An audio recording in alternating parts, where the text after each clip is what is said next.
जिसका शीर्षक है घायल भारत। हास्य की भाषा नहीं लिखी है, ना ही गजल सुनाती हूँ, कविता लिखनी नहीं है आती, चीखे लिखती जाती हूँ। देश मेरा जल रहा है, आग लगी है सीने में, भूखमरा सब व्यस्त दिखे हैं खून गरीब का पीने में। तो राम मंदिर या बाबरी का पक्ष नहीं मैं लाई हूँ, घायल भारत चीख रहा है, चीख सुनाने आई हूँ।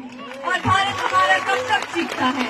जब मंदिर मस्जिद के नाम पर हथियार उठाया जाता है, या दुर्मुहों को भी जब हवस का शिकार बनाया जाता है, जब झोपड़पट्टी से जरूरी राजमहल की घोड़ी है, मजबूरी में नन्ही बेटी कूड़ेदान में छोड़ी है, जब शाहरुख खान के बेटे को सजा करी दी जाती है और अडानी पोल की बात नहीं की जाती है, पेट्रोल की कीमत बढ़ते बढ़ते छूले आसमान को, या लखीमपुर की सत्ता ने जब रौंद दिया किसान को, न्यूज चैनलों ने भी जब जब राज दरबारी सीखा है, तब तब भारत जख्मी होकर मेरे जरिए चीखा है। अरे जब भूखी चीखे सांसदों के घर से वापस आई है, जब मीठी बातें दरबारों के दर से वापस आई है, जब अदालतों के चक्कर लेते घिसती पूरी लाठी है, दफ्तरों ने पेंशनों में हिस्सेदारी काटी है, तब जाकर तेज ज़बां को धारदार बनाया है, शब्दों को चिंगारी के अंगार बनाया है, और मजदूरों के दामन का बिखरा टूटा ख्वाब लिखा है, बागी कलम की नोक से हमने इनकलाब लिखा है। और क्या है हमारा देश? हम कहते हैं आदरणीय सरकार 7 साल पुरानी है, ये पार्टी 30-35 साल पुरानी है, ये विपक्ष 125 साल पुराना है, लेकिन भारत देश 5000 वर्ष पुरानी सभ्यता है। यह आपको अपने जहन में डालना होगा। जब पूरी दुनिया के पास अक्षर ज्ञान तो छोड़ी चिन्ह ज्ञान तक नहीं था, हमने 4 वेदों की रचनाएं कर दी थी। सिकंदर की शमशीर में इतना फौलाद नहीं था, उसके किसी भी सैनिक के पांव की इतनी औकात नहीं थी कि इस मिट्टी के एक भी जर्रे के माथे पर विराजमान हो जाए। और तो और इस धरती की कोख से निकला एक पत्थर जिसे हम कोहिनूर कहते हैं, उसे खरीदने की हैसियत पूरी दुनिया की दौलत में नहीं थी। तब जाकर अल्लामा इकबाल ने लिखा था, यूनान मिस्र रोमा तो मिट गए जहाँ से, कुछ बात तो है हस्ती मिट्टी नहीं हमारी, सदी हो रहा है दुश्मन दौरे जहाँ हमारा, सारे जहाँ से अच्छा हिंदुस्तान हमारा। और क्या है हिंदुस्तान? आज नफरतों की फसलें बोने का दौर चल रहा है। हमारे राजनेता शहीदों का सम्मान करे ना करे, पर उन्हें शहीदों का अपमान करने की इजाजत मत दीजिएगा। ये भूमि क्या है, मैं उनको शब्द चढ़ाती हूँ। हिंद जिनकी जान था, नाम हिंदुस्तानी जिनका मजहब हिंदुस्तान था, रक्त से रंगते थे धरती की अरियों की ललकार पर, जय हिंद का नारा सदा लिखा था जेलों की दीवार पर। अरे कदम में पड़ी थी बेड़ियां, दिल मगर आजाद था, रक्त के अंतिम कतरे में भी भारत जिंदाबाद था। और क्या है, और किसने अधिकार दे दिया आपको कि आप 2 भाइयों को लड़ा दे?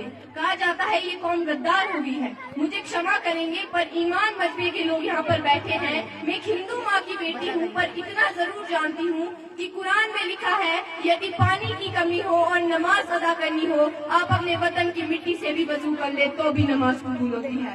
और आजादी का इतिहास पलट के देख लीजिएगा। जनरल डायर ने जलियांवाला बाग में गोलियां चलवा दी। जब उनसे पूछा गया कि उन्होंने गोलियां चलाने का आदेश क्यों दिया, बोले पठान भाग रहे थे तो गोलियां चलानी पड़ी। तब अब्दुल गफ्फार खान एक पठान के बेटे ने आगे बढ़कर कहा, यदि गोरी सरकार एक भी पठान की पीठ पर गोली दिखा दे तो मुसलमान आजादी के संग्राम से पीछे हट जाएंगे। आप हैरान रहेंगे, 5 दिन तक पोस्टमार्टम चलता रहा। पोस्टमार्टम रिपोर्ट आने के बाद जितने भी पठान मरे थे सबने गोली अपने सीने पर खाई थी।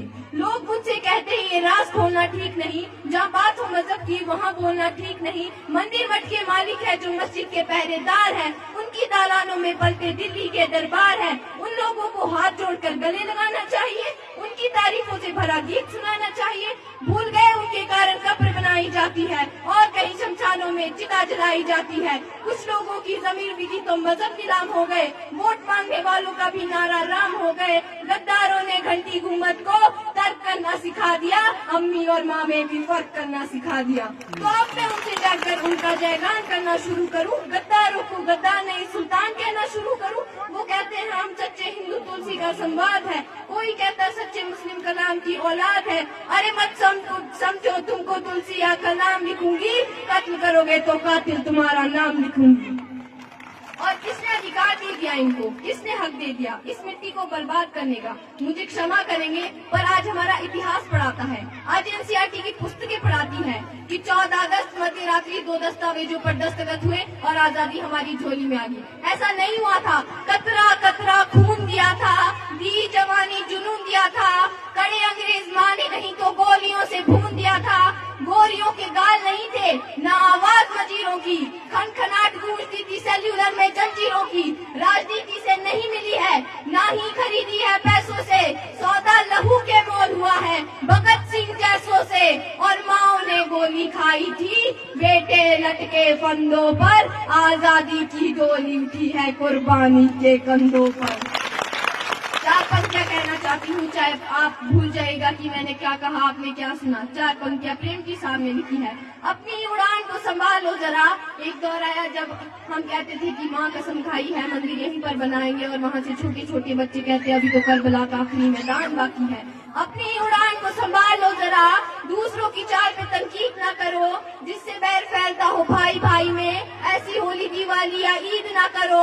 आग जो लगाते हैं हमारे गांव में, उनसे देशभक्ति की उम्मीद न करो, और कल्याणों के पालतू बबूलों के लिए इन क्यारी के गुलाबों को शहीद न करो। और देखिएगा ये बलिदानों का देश है। आजादी के इतिहास में एक पन्ना आता है, 88 साल के जफर जब रंगून में अंग्रेजों की गिरफ्त में थे, तब अंग्रेजों की किसी एक चापलूस ने उनकी चापलूसी करते हुए जफर के नाम कुछ पंक्तियां लिखी और उन्हें सुनाई। उन्होंने कहा कि दमदमे में दम नहीं है, दमदमा कहते हैं हथियार को, आर्सेनल को। उन्होंने कहा कि दमदमे में दम नहीं है, खैर मांगू जान की, ऐ जफर झुकने लगी शमशीर हिंदुस्तान की। उतने में जो 88 साल के जफर ने जो जवाब दिया वो मेरे हिंदू भाइयों के ईमान का प्रमाण है। उन्होंने कहा कि आप कहते हैं दमदमे में दम नहीं है, खैर मांगो जान की, ऐ जफर झुकने लगी शमशीर हिंदुस्तान की। तो जवाब भी सुन ले, गाजियों में बू रहेगी जब तलक ईमान की, तख्ते लंदन तक चलेगी तेग हिंदुस्तान की।